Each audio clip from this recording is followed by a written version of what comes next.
नमस्ते। आज मैं आपको जो कहानी सुनाने वाला हूँ वो है लियोनार्डो दा विंची की कहानी। आज की कहानी का लेखक है लॉरेंस हॉल्ट। कहानी का नाम है लियोनार्डो और उड़ने वाला लड़का, अंग्रेजी में Leonardo and the flying boy.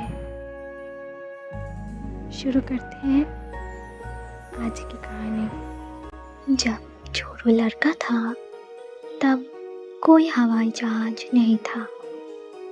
उस समय आकाश पक्षियों का था, लेकिन उस समय एक आदमी ने एक अविश्वसनीय सपना देखा था। एक दिन जोरो उसने अपने शिष्य से कहा, लोग बादलों में चलेंगे और नीचे की दुनिया को देखेंगे, तब कुछ भी संभव होगा। एक जादूगर की तरह वो अद्भुत सपने संजोने वाला दरियाल आदमी लियोनार्डो दा विंची था। लियोनार्डो की व्यस्त स्टूडियो में हर कुछ संभव लगता था। वो एक चित्रकार, मूर्तिकार, संगीतकार और वैज्ञानिक थे। कभी कभी वो जोड़ों को अपनी खूबसूरत नोटबुक दिखाते थे, जिसके हर पन्ने पर सैकड़ों नए विचार होते थे।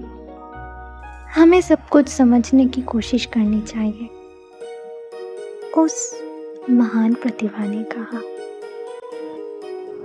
जीवन कैसे शुरू होता है, कोई पौधा कैसे बढ़ता है, ग्रह कैसे चलते हैं और कोई व्यक्ति पक्षी की तरह कैसे उड़ सकते हैं। लेकिन जब जोरो ने नोटबुक को पढ़ने की कोशिश की तो उसने लियोनार्डो की नोटबुक में सब कुछ उल्टा लिखा हुआ पाया। एक ऐसी जगह भी थी जहाँ जोरो कभी नहीं जा सकता था। वो एक रहस्यमयी वर्कशॉप थी जिसका दरवाज़ा हमेशा बंद रहता था। खुद लियोनार्डो के अलावा वहाँ किसी को भी अंदर घुसने की इजाज़त नहीं थी। जोरो जानना चाहता था कि उसके अंदर क्या था। शायद कोई शानदार मूर्ति हो, उसने ये सोचा, या फिर कोई विशाल युद्ध मशीन हो। स्टूडियो में सभी को कड़ी मेहनत करनी पड़ती थी। जोरो रंगों को मिलाता, ब्रश साफ करता था और चित्र बनाने का प्रयास करता था। जब मैं बड़ा हो जाऊंगा तो मेरा अपना स्टूडियो होगा, उसने कहा, और साथ में एक गुप्त वर्कशॉप भी। बेशक जोरो, लियोनार्डो मुस्कुराए। लियोनार्डो एक दयालु व्यक्ति था। अगर उसे कभी कोई जानवर मिलता जो बीमार या भूखा होता तो वो उसे घर ले आता और विद्यार्थियों से उसकी देखभाल करने को कहता था। लेकिन एक दिन लियोनार्डो एक बहुत ही अजीब जीव लाया। लियोनार्डो एक जंगली जीव और शोर करने वाले प्राणी को स्टूडियो में घसीटता हुआ लाया। उस जीव ने लियोनार्डो को लात मारी और महान कलाकार पर थूका। वो क्या है? जोरो ने पूछा। एक लड़का है, लियोनार्डो ने हंसते हुए कहा। एक बहुत ही जंगली लड़का। वो कभी स्कूल नहीं गया है और उसकी माँ उसके देखभाल करने के लिए बहुत गरीब है। वो लड़का जेल में सड़ता, इसीलिए उसकी माँ ने मुझे उसको कुछ काम देने को कहा है। जंगली लड़के ने लियोनार्डो का हाथ पकड़ लिया और बहुत ज़ोर से दबाया। लियोनार्डो ने क्रोधित होने का नाटक किया, लेकिन ज़ोरो देख सकता था कि मैं तुम्हें सलाई कहूँगा, लियोनार्डो ने कहा। इसका अर्थ है छोटा राक्षस, और वह नाम तुम्हारे लिए बिल्कुल उपयुक्त है। फिर सलाई स्टूडियो में रहने लगा और हालांकि वो एक बुरा लड़का था, लेकिन धीरे धीरे हर कोई उसे प्यार करने लगा। लेकिन तुम अब वो गंदे कपड़े नहीं पहन सकते, लियोनार्डो ने कहा। मैं तुम्हारे लिए एक असली मखमली सूट और कुछ जूते खरीदूंगा, पर मैंने अपना पर्स कहाँ छोड़ दिया। बहुत खोजबीन के बाद ज़ोरो को सलाई के गंदे कोट में लियोनार्डो का पर्स छुपा हुआ मिला। ज़ोरो को विश्वास नहीं हुआ। भला लियोनार्डो दा विंची से चोरी करने की हिम्मत कौन करेगा? लियोनार्डो दिन ब दिन नई नई आविष्कारों का सपना देखता था। ये देखकर ज़ोरो हैरान रह जाता था। एक पैराशूट, सबसे पहली साइकिल और एक ड्राइविंग सूट, पानी पर चलने वाली एक मशीन, एक लाइफ जैकेट।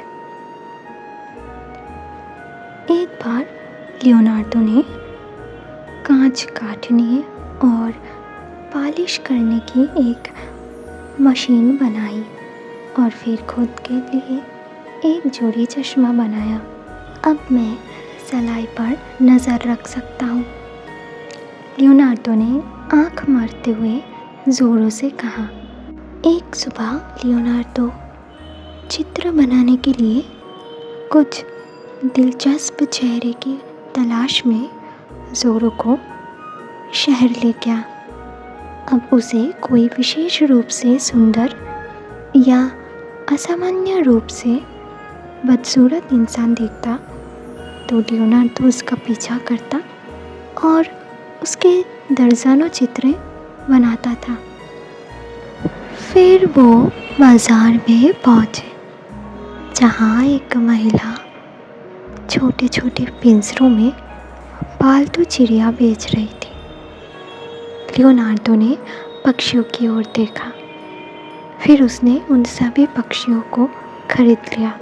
ज़ोरो को ये देखकर बहुत आश्चर्य हुआ, लेकिन चिड़ियों को घर ले जाने के बजाय लियोनार्डो ने ज़ोरो से पिंजरा खोलने को कहा, जिससे सभी पक्षी हवा में उड़ गए। लोग दंग होकर ये नज़ारा देखते रहे। किसी को कुछ समझ नहीं आया। हर एक पक्षी को मुक्त होना चाहिए, लियोनार्डो ने कहा। देखो ज़ोरो, क्या तुम देख सकते हो कि उनके पंख हवा को कैसे धक्का देते हैं? उससे मेरे दिमाग में एक विचार आया है। लियोनार्डो दौड़ने लगा। घर पहुंचते ही उसने फिर से खुद को अपनी रहस्यमयी वर्कशॉप में बंद कर लिया। ज़ोरो को अंदर से हथौड़े और काटने की आवाज़ सुनाई दी। ज़ोरो घंटों तक इंतज़ार करता रहा, लेकिन लियोनार्डो खाने या पीने के लिए भी नहीं रुका। भगवान जाने क्या बना रहा था। वो ज़रूर कुछ अविश्वसनीय होना चाहिए, ज़ोरो ने सोचा। ऐसा कुछ जिसके बारे में किसी ने अपने सपने में भी नहीं सोचा होगा। अंत में ज़ोरो बाहर सीढ़ियों पर ही सो गया। लियोनार्डो ने मोनालिसा नामक एक महिला की अद्भुत पेंटिंग शुरू की। महिला मॉडल को उसके लिए हफ्तों तक बिना हिले डुले बैठना पड़ा।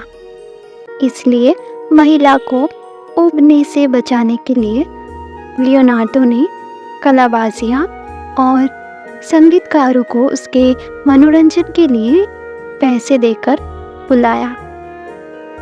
ज़ोरो ने सपनों में हरे भरे पहाड़ों और इठलाती नदियों को देखा। निश्चित रूप से किसी ने ये कभी इतना सुंदर परिपूर्ण चित्र पहले नहीं बनाया होगा, उसने ये सोचा। पेंटिंग में चेहरा मुस्कुरा रहा था। एक रहस्यमयी कोमल मुस्कान के साथ ज़ोरो ने सोचा, ऐसा लगता है कि वह कोई रहस्य जानती हो। उस वर्कशॉप के अंदर क्या रखा है, शायद उसने वो देखा हो।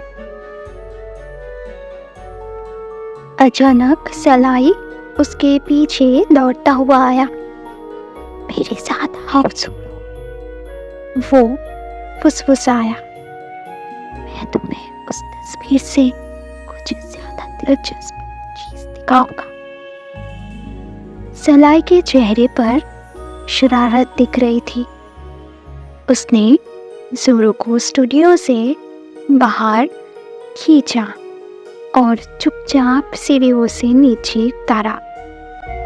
गुप्त वर्कशॉप के द्वार पर पहुंचकर सलाई ने चाबियों का एक बड़ा गुच्छा निकाला।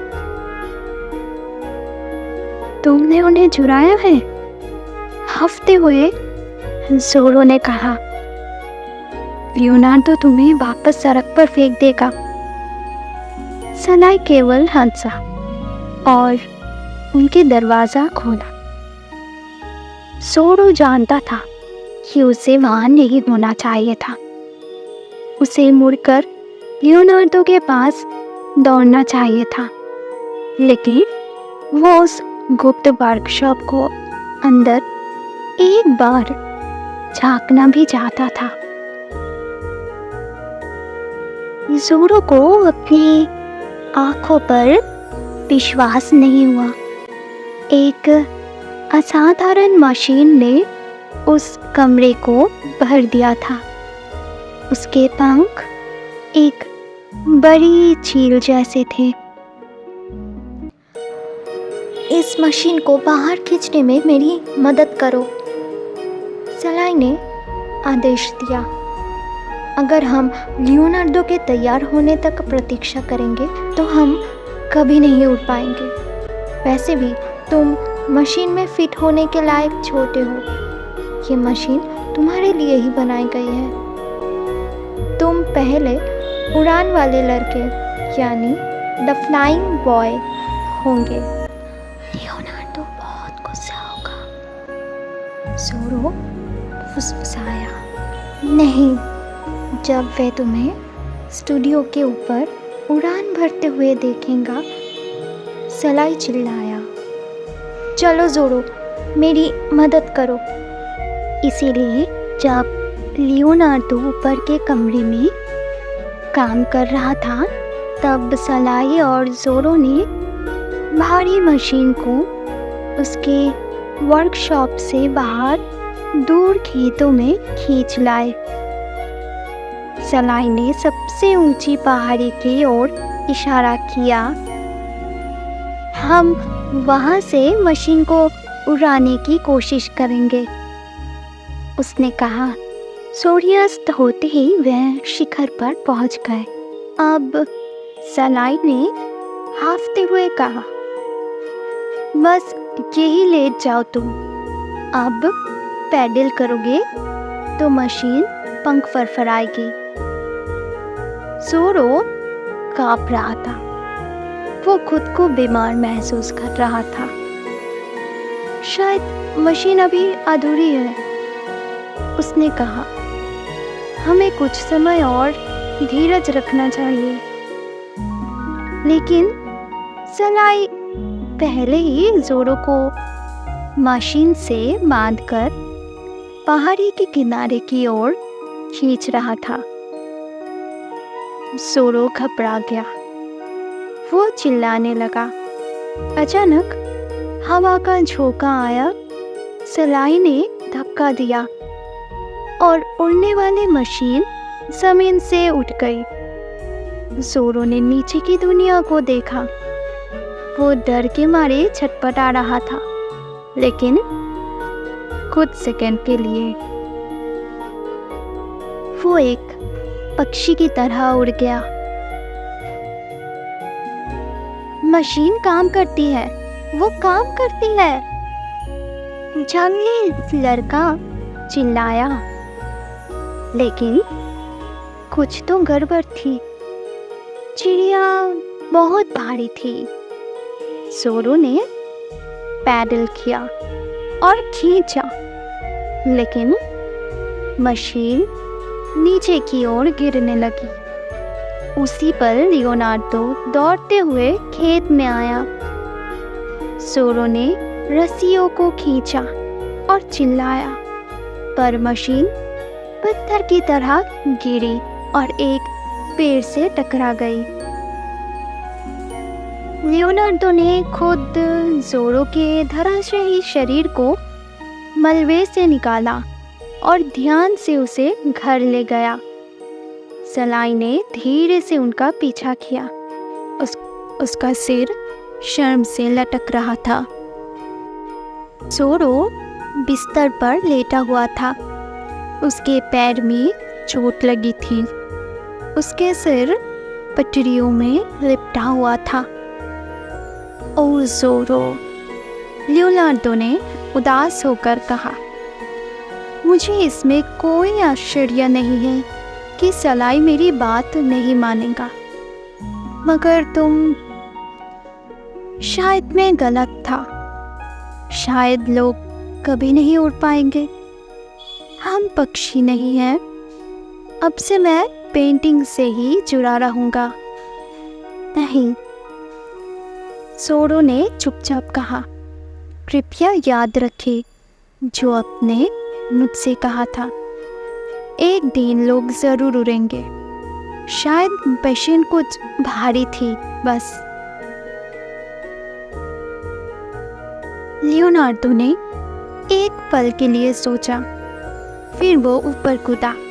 हाँ, वो चिल्लाया, उसके पंख और लंबे होना चाहिए, इस तरह। और उसने अपनी नोटबुक खोली और धीरे धीरे और धैर्य से काम करना शुरू किया। फिर उसने एक सुंदर चित्र बनाया, एक नई उड़ान मशीन, पहले से कहीं अधिक अद्भुत।